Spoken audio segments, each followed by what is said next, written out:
বাংলাদেশের আসলে মেইন সমস্যাটা হইতেছে পোভার্টি। মানে আনটিল আনলেস আপনি পোভার্টির সমস্যা যতক্ষণ না সলভ করতেছেন, আপনি কোনো কিছু নিয়ে আসলে আলাপ করতে পারবেন না এবং কোনো রকমের কোনো সমাধানে আপনি কখনো যাইতে পারবেন না। সো আমাদের দেশটা আসলে গরিব একটা দেশ, এবং ফান ফ্যাক্ট হইতেছে আমরা জাস্ট এমনি এমনি গরিব না, আমরা হইতেছে স্ট্রাকচারালি গরিব। মানে স্ট্রাকচার দিয়ে আপনাকে এমন ভাবে আষ্টে পৃষ্ঠে মানে বেঁধে রাখা হয়েছে, মানে আপনি চাইলেই ওভারনাইট চিন্তা করে ফেলতে পারবেন না যে এই স্কিল সেই স্কিল, অমুক এডুকেশন তমুক সার্টিফিকেট দিয়ে কালকে আমি ঠাস করে বড়লোক হয়ে যাব, এটার কোনো অ্যাসিওরেন্স নাই। মানে ধরেন আপনি একটা রিক্সাওয়ালার কথা যদি চিন্তা করেন, এই মানুষটার তো বেসিক বার্ডেনই হইতেছে তার পেটের ক্ষুধা নিবারণ করা, এবং এই বার্ডেনটা নিয়েই তার জীবনের 60 বছর 70 বছর 80 বছর লিটারেলি কেটে যাচ্ছে। অ্যাপার্ট ফ্রম দ্যাট, দেশ দুনিয়া নিয়ে বা তার পাশের বাড়ি নিয়েও যে সে কখনো চিন্তা করবে, তার তো আসলে ওই ফুসরতটাই নাই। তো এই হইতেছে আমাদের ফান্ডামেন্টাল সমস্যা, যে আমরা হইতেছে স্ট্রাকচারালি গরিব। তো এই জায়গাতে আপনারা যখন মানে নন স্টেট অ্যাক্টরসদেরকে নিয়ে কথা বলেন, তখন নন স্টেট অ্যাক্টরসরা আসলে এটার সমস্যা কখনো করতে পারবেন না। নন স্টেট অ্যাক্টরসরা তাদের প্রফিট দেখবে। যেমন ধরেন আপনি যদি এনজিওর কথাবার্তা বলেন, মানে ন্যূনতম ইন্টারেস্ট রেট হইতেছে 22%, এরপর ফার্দার তারা তাদের ইন্টারেস্ট রেট আরো বেশি রেইজ করতে পারে, যা খুশি করতে পারে। ফলে আগে যে জিনিসটা ছিল যে মানুষ ছিল পুয়ার, এখন হয়ে গেছে মানুষ হইতেছে পুয়ার প্লাস তার এখন লোন আছে, মানে দুইটা জিনিস একসাথে হয়ে গেছে। তো এই অ্যাক্টর গুলো আসলে এই সমস্যাগুলোর সমাধান করতে পারেন না, রেদার দ্যান গভর্নমেন্টকেই আসলে প্রপার ইনিশিয়েটিভ নিয়ে প্রপার পলিসিস নিয়ে এই সমস্যাগুলো সমাধান করতে পারে।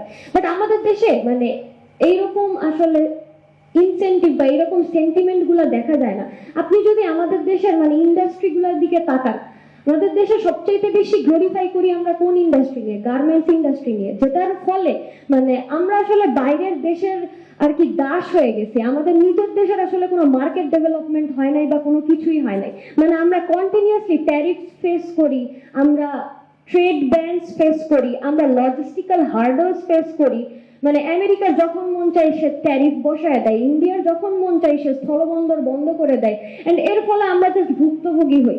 মানে আমরা not even the seller, prior seller, আমরা বিক্রি করি কার কাছে গিয়ে? জেসি পেনি, ওয়ালমার্ট, এদের কাছে গিয়ে। তো মেইন ব্যবসাটা আসলে তারা করে, আমরা আসলে ব্যবসাও করতে পারি না। তো বাংলাদেশ আসলে খুবই অদ্ভুত একটা দেশ, যে এই দেশের শ্রমিকও গরিব এবং এই দেশের আসলে মালিকও গরিব।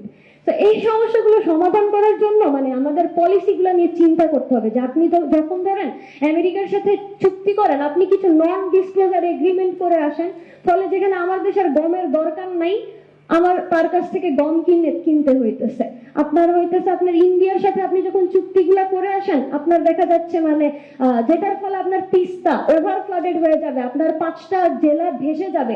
এইরকম ক্ষয়ক্ষতিমূলক যেই পলিসিগুলো আছে সেই পলিসিগুলো আপনার করে আসতে হইতেছে। এই অসম চুক্তিগুলো করে আসা থেকে আমাদের বের হইতে হবে।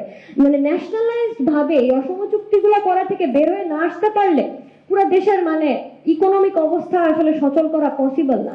এরপর আপনারা ডেমোক্রেটিক প্রসেস নিয়ে কথা বলতেছেন, দেখেন মানে আমাদের দেশের সংস্কার আসলে কিছু হয় নাই, খুবই সারফেস লেভেলের কথাবার্তা কিছু হয়েছে।